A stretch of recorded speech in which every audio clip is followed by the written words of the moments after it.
अभी सूरज नहीं डूबा है जरा सी शाम तो होने दो, अभी सूरज नहीं डूबा है जरा सी शाम तो होने दो, मैं खुद लौट जाऊंगा मुझे नाकाम तो होने दो। मुझे बदनाम करने की बहाना ढूंढता है जमाना, मुझे बदनाम करने की बहाना ढूंढता है जमाना, मैं खुद हो जाऊंगा बदनाम पहले मेरा नाम तो होने दो। जय हिंद दोस्तों, कैसे हैं आप लोग? उम्मीद करता हूँ ठीक होंगे। दोस्तों आज के वीडियो में हम ऐसे क्वेश्चन की बात करेंगे जो कि ऑल कॉम्पिटिटिव एग्जाम में पूछा जाता है और पूछ दिया जाता है तो फिर बनाना मुश्किल हो जाता है, क्योंकि इसमें 3-4 टाइप का ऐसे क्वेश्चन आता है ना जो कन्फ्यूजन बहुत पैदा करता है। तो आज के वीडियो में अगर आज का वीडियो पूरा देख लेते हैं तो आपसे कभी कन्फ्यूजन नहीं होगा अगर ऐसे क्वेश्चन पूछेगा तो, और वो भी बनाएंगे मात्र 2 सेकंड में। 2 सेकंड से ज़्यादा नहीं लगेगा, आँख का पलक झपकाइए आंसर पाइए, ऐसा ट्रिक हम बताने वाले हैं आज। तो आपको वीडियो के अंत तक देखना होगा। अगर चैनल पर नया है तो चैनल को सब्सक्राइब कर दीजिएगा, बेल आइकन प्रेस कर दीजिएगा। तो चलिए हम इसको बनाते हैं। तो सबसे पहला क्वेश्चन दिया है कि √6 प्लस √6 प्लस √6 प्लस √6 और ये डॉट डॉट डॉट डॉट अनंत तक गया है, इन्फिनाइट तक गया है। ऐसे ही क्वेश्चन है ये, और ये भी क्वेश्चन दिया है, लेकिन ये दोनों क्वेश्चन का टाइप अलग है। आपको देखने में एक जैसा लग रहा है लेकिन ये दोनों क्वेश्चन का टाइप अलग है। तो कैसे बनाएंगे सबसे पहले यहाँ पे समझिए। एक क्वेश्चन को आपको समझाएंगे और बाकी सब देखते ही आंसर ला देंगे, ठीक है। देखिए ये √6 प्लस √6 प्लस √6 प्लस √6, आपको 2 स्टेप में आंसर ख़त्म हो जाएगा। कैसे? यहाँ पे क्या करेंगे कि ये सब अंडर रूट में 6 दिया है ना और ये इन्फिनाइट तक गया है, तो आपको क्या करना है कि एक 6 को यहाँ पे पकड़ के लाना है, एक 6 को यहाँ पे लिखेंगे और इस 6 का फैक्टर लेंगे, यानी कि 2 ऐसे इसका गुणनखंड लेंगे, 2 ऐसे गुणनखंड लेंगे जिनके बीच का अंतर 1 हो, जिनके बीच का डिफरेंस 1 हो। यही देखना है। अगर ये देख लिए और ये निकाल लिए तो फिर ये क्वेश्चन बन गया। तो अब यहाँ पे देखिए कि इस 6 का यहाँ पे 2 गुणनखंड लेना है, यानी कि पहला हो जाएगा 2 और 3, 2 3 6, ये भी हो जाएगा 1 और 6 हो जाएगा ना। अब यहाँ पे देखिए, लेकिन एक कंडीशन यहाँ पे है कि इन दोनों के बीच अंतर 1 का होना चाहिए। 2 और 3 के बीच अंतर 1 का है, इसके बीच अंतर 5 का है, इसलिए हम इसको नहीं लेंगे। समझ में आया? अंतर 1 का होना चाहिए, 2 ऐसे गुणनखंड लेना है कि अंतर 1 होना चाहिए, ठीक है। ये 2 गुणनखंड है, 2 और 3, इसके बीच का अंतर 1 है।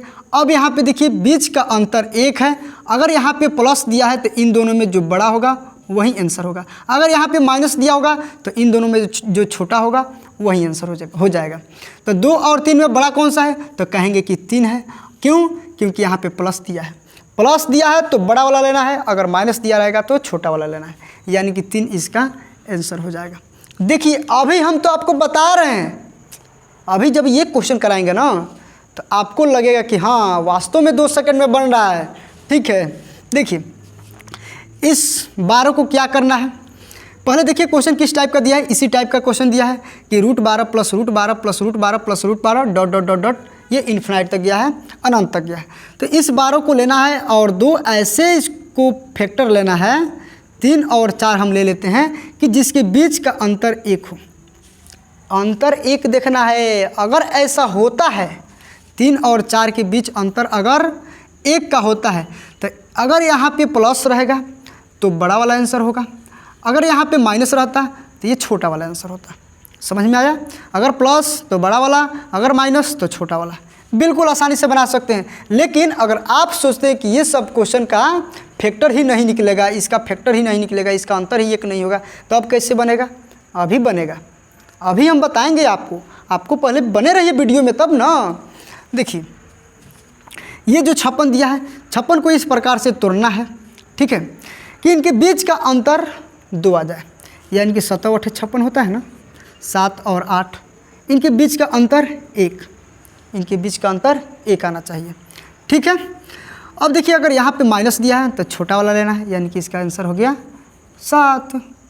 अगर यहाँ पे प्लस दिया होता तो हो जाता है आंसर 8। गजब। अब देखिए ये दिया है √20 माइनस √20 माइनस √20, यानी कि रूट के अंदर रूट, रूट के अंदर रूट, रूट के अंदर रूट, और ये गया है इन्फिनाइट तक। जब भी अगर ये ऐसा क्वेश्चन आता है कि रूट के अंदर रूट, रूट के अंदर रूट, रूट के अंदर रूट, और ये जाता है इन्फिनाइट तक। तो उसको क्या करना है, आपको 2 गुणनखंड लेना है, और 2 गुणनखंड ऐसा लेना है कि इन दोनों के बीच का अंतर कितना आना चाहिए, 1, यानी कि 4 और 5 हो गया इसका गुणनखंड, और इनके बीच का अंतर है 1। अगर यहाँ पे रहेगा माइनस तो हो जाएगा छोटा वाला आंसर, अगर यहाँ पे रहेगा प्लस तो हो जाएगा बड़ा वाला आंसर। इन्हीं दोनों में कोई एक आंसर होगा, इन्हीं दोनों में कोई एक आंसर होगा। तो आप देख सकते हैं कि कितना आसानी से ये क्वेश्चन बन रहा है, बिल्कुल समय नहीं लगेगा, आँख का पलक झपकाएंगे आंसर पाएंगे। ठीक है, चलिए ये तो बन जाना चाहिए। ऐसा कितना ही क्वेश्चन पूछेगा, बस आपका एक ही कॉन्सेप्ट याद रखना है कि इसका गुणनखंड लेना है 2 और उनके बीच का अंतर होना है 1, और जो बड़ा होगा, अगर यहाँ पे प्लस दिया होगा तो बड़ा वाला हो जाएगा, अगर माइनस दिया होगा तो छोटा वाला हो जाएगा, बिल्कुल आसानी से। चलिए ये 5 नंबर क्वेश्चन दिया है कि √1 plus √1 plus √1 plus √1 plus dot dot dot infinite तक गया है, और यहाँ पे देखिए, और ये रूट के अंदर रूट है, रूट के अंदर रूट है। तो हम क्या करेंगे, अभी हम आपको एक कॉन्सेप्ट बताए हैं कि इसका गुणनखंड लेना है। तो अब यहाँ पे सोचिए कि अगर 1 का गुणनखंड लेंगे तो 1 गुण 1 तो हो जाएगा, होगा ना लेकिन इसके बीच का अंतर 1 थोड़ी ना है, इसके बीच का अंतर 0 है, तो ये फिर संभव नहीं है। अब यहाँ पे देखिए, अगर क्या करेंगे कि 1 का गुणनखंड 0 और 1 लेंगे तो इसके बीच का अंतर 1 आ गया, लेकिन 0 में 1 से गुणा करेंगे तो 0 ना होगा, 1 थोड़ी ना आएगा, तब कैसे बनेगा, मामला तो फंस गया। तो चलिए अब हम बताएंगे मामला फंस गया तो बनेगा कैसे। तो इस क्वेश्चन को तो बनाएंगे हम बाद में, पहले आप इसको समझिए या इसको समझिए। देखिए अगर ऐसा क्वेश्चन देता है जैसे कि √14 plus √14 plus √14 plus √14 dot dot dot infinite तक, लेकिन इसका गुणनखंड ही नहीं निकलेगा 2 कि जिसका अंतर 1 हो, इसका 2 गुणनखंड ही नहीं निकल पाएगा जिसका अंतर 1 हो। अगर मान लीजिए 14 को हम 2 गुणे 7 लिखेंगे तो इसका अंतर 1 आ रहा है, नहीं आ रहा है, नहीं ना आ रहा है। तो हम क्या करेंगे, तो सबसे पहले देखिए इस 14 से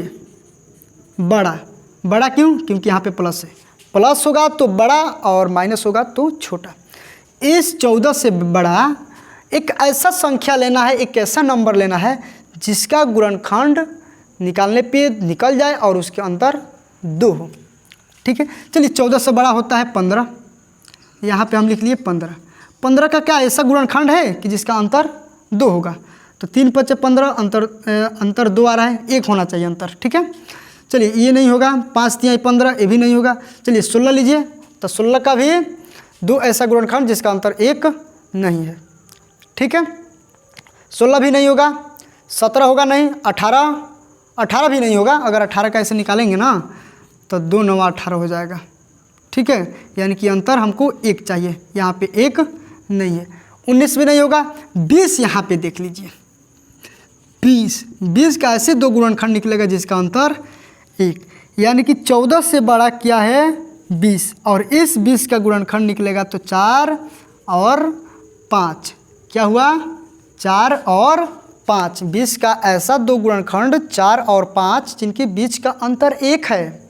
अब देखिए कि इसमें आंसर क्या होगा, तो 4 और 5 के बीच ही इसका आंसर हो जाएगा, और ऑप्शन में दिया रहेगा, यहाँ पे हम लिख दे रहे हैं आंसर उसका क्या होगा, 4 एवं 5 के बीच, ऐसे ऑप्शन में दिया रहेगा आंसर। ऑप्शन कैसे हूँ बना सकता है, ऐसे भी बना सकता है, ए से बड़ा 4, ठीक है, और ए यहाँ पे देखिए 4 से बड़ा ए और 5 से छोटा, ऐसे भी ऑप्शन दे सकता है। ठीक है, तो ऑप्शन आपको उलाटने के लिए ऑप्शन कैसे हूँ दे सकता है, लेकिन ये ऑप्शन बहुत कम देता है, सबसे ज़्यादा ऑप्शन देगा 4 और 5 के बीच। तो आपको समझ में आ गया होगा कि अगर इसका फैक्टर नहीं निकलेगा तो इससे बड़ा सोचना है, और इससे बड़ा जस्ट ही बड़ा देखना है कि जिसका फैक्टर 2 हो और उसके बीच का अंतर 1 हो। तो 20 हुआ, 20 का फैक्टर 4 और 5, और 4 और 5 के बीच अंतर 1 हो, इसलिए इसका आंसर हो जाएगा 4 और 5 के बीच। चलिए अब हम इसको बनाते हैं। ठीक है, ये 3 है, ये प्लस में दिया हुआ है, 3 का फैक्टर नहीं निकल पाएगा जिसका अंतर 1 होना चाहिए। तो हम क्या करेंगे कि 3 से बड़ा लेंगे, यहाँ पे प्लस रहेगा तो बड़ा, माइनस रहेगा तो छोटा। तो प्लस है तो 3 से बड़ा 4, 4 का भी 2 ऐसा फैक्टर नहीं होगा जिसका अंतर 1 आना चाहिए। 5 6 हो जाएगा, ठीक है, 2/3 6 हुआ ना। अब यहाँ पे देखिए 2/3 6, तो ये नहीं कि यहाँ पे प्लस है तो बड़ा वाला हो जाएगा, नहीं, क्योंकि इसका फैक्टर नहीं ना निकल रहा है पूरा पूरा, 2 का 3 का फैक्टर थोड़ी निकल रहा है, उसका तो एक अनुमान लगाएगा कि 3 से बड़ा, तो इसलिए इसका आंसर हो जाएगा 2 एवं 3 के बीच। समझ में आ रहा है ना, ये हो जाएगा इसका आंसर। देखिए इस टाइप से क्वेश्चन पूछा जाता है ना तो बहुत से बच्चे बना लेते हैं, लेकिन जब इस टाइप से क्वेश्चन पूछ दिया जाता है तो पसीना छुड़ा देता है। समझ में आया? चलिए ये तो हो गया आंसर। अगर यहाँ पे ध्यान दीजिए कि अगर यहाँ पे माइनस दिया होता ना तो 3 से हमको छोटा सोचना होता है। मान लीजिए सपोज दैट यहाँ पे हम लिख रहे हैं, ठीक है, कि √3 माइनस √3 माइनस √3, ये डॉट डॉट अनंत तक गया है, ठीक है। अब देखिए यहाँ पे माइनस है तो हमको 3 से छोटा सोचना है। 3 से छोटा कोई नंबर सोचिए जिसका फैक्टर 2 हो और उसका अंतर 1 हो। तो 3 से छोटा तो हो जाएगा 2 का फैक्टर 1 और 2 होगा और इसका अंतर 1 भी हो जाएगा, इसलिए यहाँ पे हम लिख देंगे इसका आंसर कि 1 और 2 के बीच। देख लीजिए अगर यहाँ पे माइनस है तो 1 और 2 के बीच, यहाँ पे प्लस है तो 2 और 3 के बीच इसका आंसर हुआ। चलिए हो गया। अब यहाँ पे देखिए अब हम बनाते हैं इसको 1 प्लस 1 प्लस 1 प्लस 1 प्लस, ये सब अंडर रूट में है और ये अनंत तक गया है। हमको क्या करना है कि 1 से बड़ा सोचना है, क्योंकि यहाँ पे प्लस है। 1 से बड़ा देखिए सोचिए कि कौन सा नंबर है जिसका फैक्टर 2 होगा और उसके बीच का अंतर 1 होगा, तो 2 हो जाएगा, होगा ना। 2 का फैक्टर करेंगे तो 1 और 2 हो जाएगा, यही हो जाएगा 1 और 2 के बीच इसका आंसर। कितना आसानी से बन रहा है। अगर वीडियो पसंद आ रहा है ना तो लाइक कीजिए, समझ में आ रहा है तो लाइक कीजिए, चैनल पे नया है तो सब्सक्राइब कीजिए, ठीक है। चलिए √1 प्लस √1 माइनस √1 माइनस √1 माइनस, ये अनंत तक गया। हम क्या करेंगे यहाँ पे कि यहाँ पे माइनस है तो 1 से छोटा सोचना है। 1 से छोटा अगर सोचेंगे तो ये पहले बताइए कि 1 से छोटा हमको सोचना है, तो 1 से छोटा 0 हो जाएगा और 0 को हम 0 गुणे 1 लिख सकते हैं, क्योंकि इसके बीच का अंतर भी 1 और गुणा करेंगे तो 0 आ जाएगा, यानी कि इसका आंसर हो जाएगा 0 और 1 के बीच। समझ में आ रहा है ना? बिल्कुल समझ में आ रहा है। अब आपको लगता है कि मैथ इतना आसान होता है। मैथ को आसान बनाया जाता है, मैथ आसान नहीं होता है, ठीक है। और ये इतना आसान बनाने के पीछे बहुत मेहनत करना पड़ता है, ठीक है। तो चलिए ये 8 क्वेश्चन हम आपको करा दिए और 8 क्वेश्चन को इतना डिटेल में बताए हैं कि आप कभी नहीं भूल पाएंगे, ठीक है। चलिए इसके बाद वाले क्वेश्चन को देखते हैं। देखिए क्वेश्चन का टाइप चेंज हो गया है और इस टाइप का क्वेश्चन भी हम बनाएंगे 2 ही सेकंड में, यानी कि 2 सेकंड से ज़्यादा नहीं लगेगा। देखिए क्वेश्चन दिया है कि √5 इंटू √5 इंटू √5 इंटू √5 और ये इनफिनाइट तक गया, यानी कि अब ये मल्टीप्लाई के केस में है, ये इंटू में दिया है। इसके पहले जो पढ़ रहे थे वो प्लस में दिया था, माइनस में दिया था, लेकिन ये इंटू में दिया है। अब यहाँ पर देखिए ये भी इंटू में दिया है, ठीक है ना, ये भी इंटू में ही है। तो हम क्या करेंगे, सिंपल आपको याद रखना है कि जब ये मल्टीप्लाई के केस में रहेगा और ये इनफिनाइट तक रहेगा तो इसका आंसर वही होगा जो रूट के अंदर दिया होगा। कुछ सोचना ही नहीं है इसमें, कुछ नहीं दिमाग लगाना है, बस आपको ये याद रखना है ये लाइन कि अगर ये रूट के अंदर रूट के अंदर रूट और ये मल्टीप्लाई के केस में रहेगा, ये गुणा के केस में रहेगा और ये इन्फिनाइट तक गया है तो उसका आंसर वही होगा जो इसके रूट में दिया है। बस इसी लाइन को याद रखना है। यहाँ पे देखिए ये भी सेम इसी तरह से है ना, ये इंटू के केस में है और ये कहाँ तक गया है, इन्फिनाइट तक, तो इसका आंसर वही होगा जो कि इसके रूट के अंदर दिया है। ये भी सेम वैसे ही है, ये इंटू के केस में है और ये कहाँ तक गया है, इन्फिनाइट तक, तो इसका आंसर भी वही होगा जो इसके रूट के अंदर दिया है। लेकिन ये जो दिया है ना, ये इन्फिनाइट तक नहीं गया है। जब ये इन्फिनाइट तक नहीं गया है तो इसका आंसर ऐसे नहीं बनेगा, इसका आंसर बनाने के लिए आपको हम बताएंगे कैसे। देखिए रूट के अंदर कुछ भी रहे उससे हमको मतलब नहीं है, बस आपको यहाँ पे 2 लिखना है। क्या लिखना है? 2 लिखना है। यहाँ पे 2 लिखना है। ये देख लीजिए कितना है, 1 2 3 4 5, ये भी गिन सकते हैं, नहीं तो रूट को भी गिन सकते हैं। 1 2 3 4 5, 5 गो रूट है ना। तो आपको क्या करना है कि 2 के पावर 5, इसका मतलब क्या हुआ, 2 के पावर 5 का मतलब 2 दूना 4, 4 चौका 16 और 16 दूना 32, ये 32 हुआ। 32 में 1 कम करना है तो हुआ 31, 31/32 इसके ऊपर ला के चढ़ा देना है, हो तो गया इसका आंसर। ऐसे ही करना है। एक बार और समझिए कि ये रूट के अंदर रूट, रूट के अंदर रूट, रूट के अंदर रूट, ये सब मल्टीप्लाई के केस में है और ये अनंत तक नहीं गया है।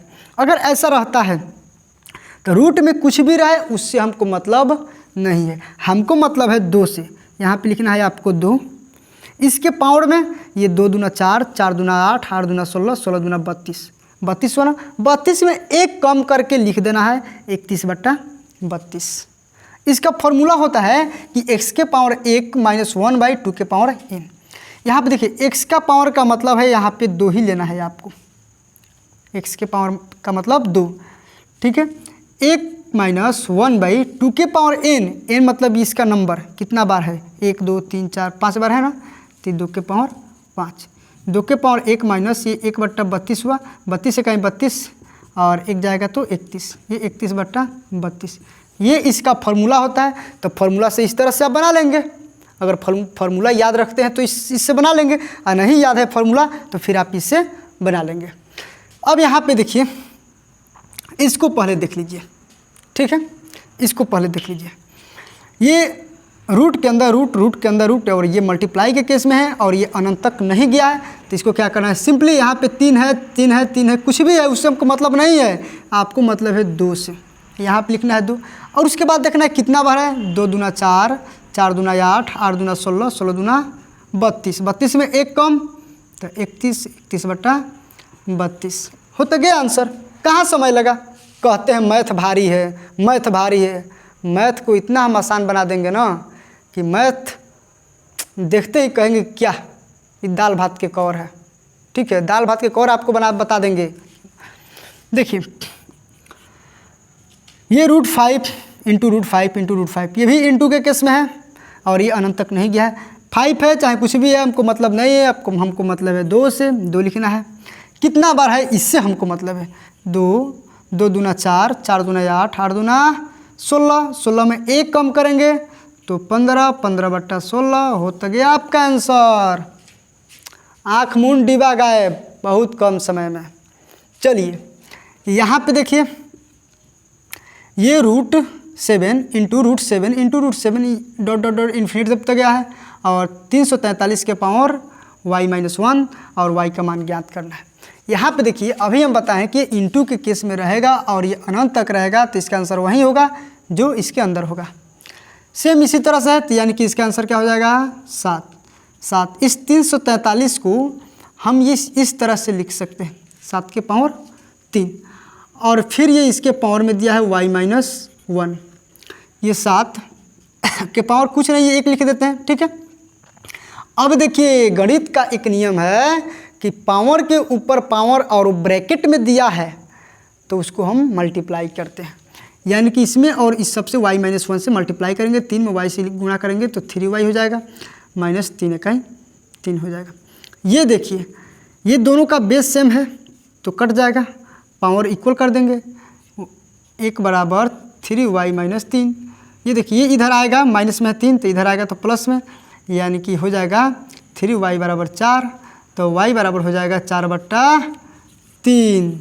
देख लीजिए कितना आसानी से बन रहा है। अगर आपको समझ में आ रहा है अच्छे से तो वीडियो को लाइक कर दीजिएगा, चैनल पे ना है तो चैनल को सब्सक्राइब कर दीजिएगा, ठीक है। कमेंट करके ज़रूर बताइएगा कि आज का क्लास कैसा रहा। तब तक मिलते हैं अगले दिन, तब तक के लिए बाय, जय हिंद, जय भारत।